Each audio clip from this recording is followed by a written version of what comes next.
हम तुम्हारे साथ हैं। विधानसभा निवडणुकींचा प्रचाराचा आजचा शेवटचा दिवस आहे।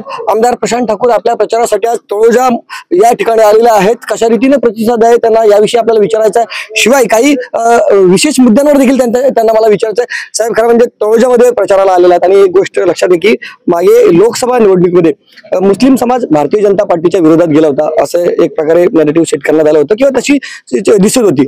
तर तुम्हाला काय वाटतं, आज तळोजामध्ये तुम्ही आहात आणि हा संपूर्ण ही जी वस्ती आहे मुस्लिम वस्ती आहे, तुम्हाला काय वाटतं या सगळ्या बाबतीत? या देशाचे पंतप्रधान नरेंद्र मोदी यांनी सातत्याने सबका साथ सबका विकास हे धोरण सातत्याने ठेवलेलं आहे आणि त्यामुळे 2014 सालापासून काम करत असताना मोदीजींनी काम करत असताना जाती धर्म निरपेक्ष अशा पद्धतीचं काम सातत्याने केलंय। ज्या ज्या योजना केंद्र सरकारच्या राबवल्या त्याही राबवत असताना मग ते बँकेमध्ये खातं उघडायचं असू द्या, 0 पैशामध्ये गॅस सिलेंडर असू द्या, शौचालय असू द्या, प्रधानमंत्री आवास योजना असू द्या, या प्रत्येकाचा फायदा सर्वांना झालाय, प्रत्येक जाती धर्मांना झालेला आहे। या व्यतिरिक्त राज्य सरकारच्या आता योजना ज्या आलेल्या आहेत याही पाहतोय आपण। या राज्य सरकारच्या योजना देखील याच्या माध्यमातून लाडकी बहीण योजना असेल, अन्नपूर्णा योजना असेल, मुलींना 12वी नंतर मोफत शिक्षण असेल, याचाही फायदा सर्व समाजाला होतोय। त्याचबरोबर आपण पाहू विकासाच्या बाबतीमध्ये देखील आमचे सहकारी मंडळी आहेत, हरेश केणीजी आहेत, बापा पटेल आहेत, मुन्ना पाणी, आमचे विनोद गरज आणि सर्व आमचे साजेद आणि सारी मंडळी आहेत। ही सारी मंडळी आपल्याला सांगतील की विकास कामाच्या दृष्टिकोनातून पनवेल महापालिकेच्या माध्यमातून काम करताना सुद्धा आम्ही कुठेही या बाबतीमध्ये मागे पुढे कशातच पाहिलेलं नाही। 2024च्या लोकसभा निवडणुकीच्या माध्यमातून मोदीजींनी जे परदेशातले या ठिकाणी जे घुसखोर आहेत त्याच्या संदर्भातले एक स्टेटमेंट केलं, पण त्याला मुस्लिम समाजाच्या बरोबर जोडून त्यांच्या विरोधामध्ये फतवा एका अर्थानं काढला गेला आणि त्याच्यामुळं महाराष्ट्रामध्ये काही ठिकाणी परिणाम झालाय। पण मला खात्री आहे तळोजामधले आमचे मंडळी असू द्या, पनवेल तालुक्यातली मंडळी असू द्या, ही विकासाच्या बरोबर राहणारी आणि या समाजाला पुढे नेणाऱ्याच्या विषयी जाण असणारी अशा पद्धतीची सारी मंडळी आहेत। जे विकास कार्य केलंय त्याला पाहून निश्चितपणाने ही सगळी मंडळी मतदान करतील। आज आपण पाहू शकतो की सातत्यानं या देशाच्या हिताची भूमिका ही माननीय पंतप्रधानांनी घेतली, या देशाच्या सरकारनं घेतलेली आहे। शिंदे साहेब आणि त्यांच्या नेतृत्वाखाली फडणवीस साहेब, अजितदादा पवार यांच्या नेतृत्वाखालच्या सरकारनं घेतलेली आहे।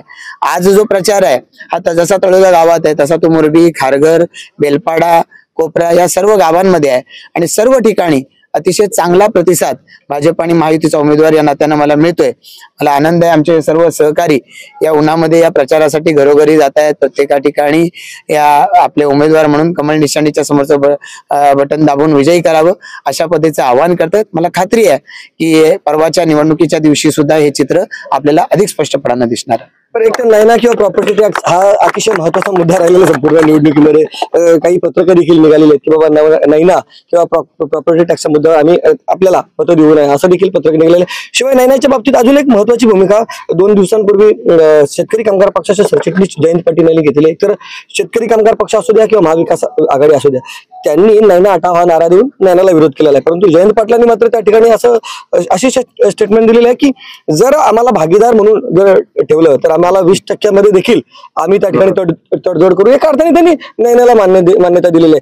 प्रॉपर्टी टॅक्स, नैना आणि जयंत पाटलांची स्टेटमेंट याविषयी तुमची प्रतिक्रिया काय? तर मी सुद्धा व्हॉट्सअपवरती काही पत्रकं पाहिली ज्या ठिकाणी जाणून बुजून या प्रॉपर्टी टॅक्स या विषयावरती, नैना या विषयावरती सातत्यानं रान उचललं जात आहे आणि हे रान शेतकरी कामगार पक्षानंच या ठिकाणी उठवायचा प्रयत्न केला की ज्या माध्यमातून भाजपच्या विरोधामध्ये मतदान आपल्याला मिळवता येईल, सहानुभूती मिळवता येईल असा हा प्रयत्न त्यांचा चालू आहे। एकाच वेळेला मला वाटतं की आपण व्हॉट्सअपवरती दोन्ही पत्रकं पाहिली असतील की महापालिका हद्दीमध्ये प्रॉपर्टी टॅक्स वाढवला म्हणून भाजपला मतदान करू नका असं सांगितलं जातंय आणि त्याच वेळेला नैना एरियामध्ये नैनाला बाजू देणाऱ्यांना मतदान करू नका असं सांगितलं जातंय।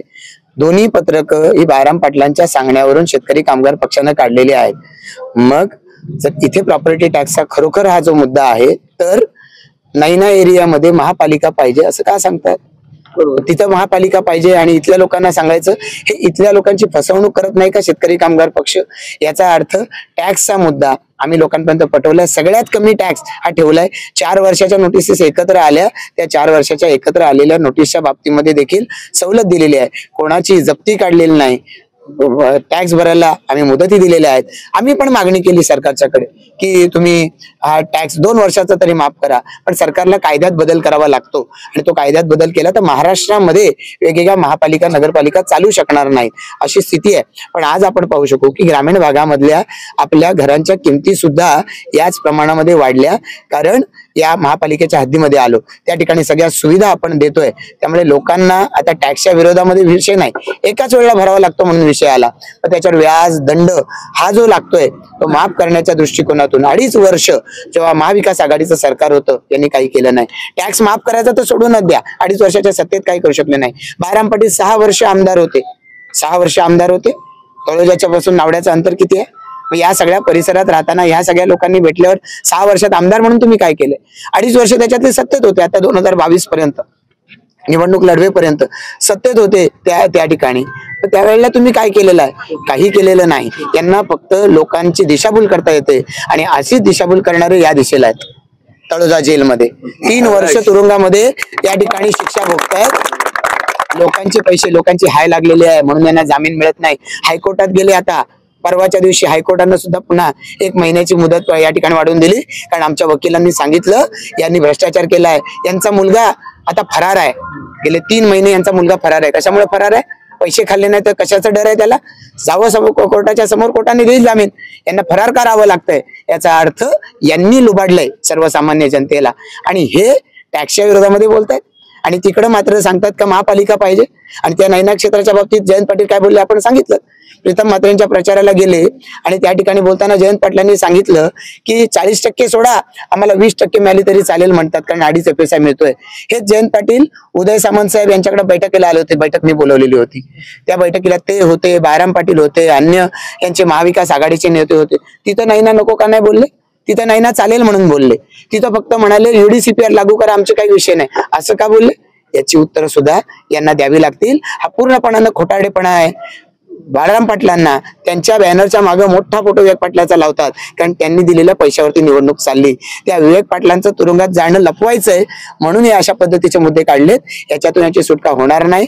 खरं तर नैनाच्या बाबतीमध्ये एकत्रितरित्या निवडणुकीनंतर सुद्धा पुन्हा एकत्र यावं. मी अजूनही सांगतोय, तुम्ही जयंत पाटलांच्या तोंडातलं वाक्य मला दाखवा, तुम्ही बाळाराम पाटलांच्या तोंडातलं वाक्य मला दाखवा का नैना नको म्हणून त्यांच्या तोंडातलं वाक्य दाखवा. नैना अन्यायकारक आहे म्हणतात, नको असं म्हणत नाही. मी म्हणतो नको. जर ग्रामस्थांना नको असलं, ग्रामसभा घ्या. त्या ग्रामसभांना आम्ही पण येतो. प्रत्येक ग्रामसभेत आम्ही पाहिजे तर भाषण करायला सोबत येतो. ग्रामसभेचा कौल घ्या, आम्हाला बोलवायला सांगा त्या ग्रामसभांना आणि तिथं लोकांनी सांगू दे नैना नको, ती नैना रद्द केली पाहिजे. पण कुठेतरी खोट्या नाट्या नोटिसेस त्यांच्या चेल्यानी आणि लवळ्यांनी काढायच्या आणि त्या नोटीस दाखवून लोकांना घाबरवायचं की तुमची घरं तुटणार आहेत. एक घर आणि एका घराची या ठिकाणी 1 वीट सुद्धा आम्ही हलवू देणार नाही. सिडको येऊ दे, सिडकोचा बाप येऊ दे, आम्ही या कुठल्याही घराला हात लावू देणार नाही. ही ग्वाही भारतीय जनता पार्टीच्या वतीनं आम्ही सगळ्यांनी दिलेली आहे. नैना नको म्हणून हे सगळे बोलू शकतात का? काही बोलत नाहीत. यांना केवळ मतांचं राजकारण करायचं, याच्या पलीकडे यांना घेणं देणं नाही. बरं, पापा पटेल देखील आहेत, तुम्ही नगरसेवक आहात खरं म्हणजे, आणि अशा वेळेला मागच्या लोकसभेच्या निवडणुकीमध्ये जसा रिझल्ट लागला होता त्याचा परिणाम झाला होता, जेव्हा फतवे काढण्यात आले होते, तेव्हा आता सुद्धा एक साजिद नोमानी म्हणून आहेत, त्यांनी देखील एक स्टेटमेंट दिलेले आहे. त्याच्यामध्ये ते UBTला पाठिंबा देतात किंवा महाविकास आघाडीला पाठिंबा देतात, म्हणजे त्याचा फटका 3 मतांना पडेल. तळोजामध्ये देखील असाच पडेल असं तुम्हाला वाटतं का? सज्जद नोमानी साहेबांना म्हणजे मौलाना साहेबांना आमचं जाणून नाहीये, इथली परिस्थिती माहित नाहीये. जो लोकसभाला चालला तो विधानसभाला इथे चालू शकत नाही, कारण की आमदार साहेबांना जे आम्ही मुनाफी मिनी जे कामं केल्यात त्या बेसवर लोक इथे मतं देतील. आणि आज आम्ही अशीच मतं मागतो, आम्हाला मत द्या म्हणजे आमदार साहेबांना मत भेटेल. आम्हाला मत भेटला म्हणजे आमदार साहेब मजबूत होतील, आमदार साहेब मजबूत झाले का आमची कामं होतील. जसं आता तुम्ही बघता इथे मस्जिदचा प्रॉब्लेम होता, तेव्हा बी आमदार साहेबांनी आम्हाला मदत केलेली आहे, परेशेटनी मदत केली. तलाव एवढा 7.5 करोडाचा दिला, आमदार साहेबांनी कामामुळे दिला. आता त्याच्यानंतर मच्छी मार्केट झाला, इथे आपला UPSCचा हॉस्पिटल झाला. आणि काय बी प्रॉब्लेम असो, फेज 1चा कब्रस्तान भेटत नव्हता, 15 वर्ष झाले. आमदार साहेबांनी लगेच ट्रान्सफर करून महानगरपालिका दिला आणि महानगरपालिकेवरून काम चालू झाला. 2 करोडाची निधी दिली आणि वॉशिंग्टनचे अध्यक्ष मौलाना यासिनला झालेला आहे. जेव्हा बी उन्हा कमिटी आमचे आमदार साहेबांचे इथे येतात, ते मान सन्मान पूर्वक त्यांना आदर्शीन ते त्यांचे जे काही कामं असतात ते सर्व कामं पुढे करतात. इथे लोक आमदार साहेबांच्या संगती आहेत, इथे विकासाच्या संगती आहेत. लोक आमदार साहेबांना बघून मतं देणार आहेत. तो एक होता वेल होता एक लोकसभाचा, तसा इथे आता काही जाणवत नाही.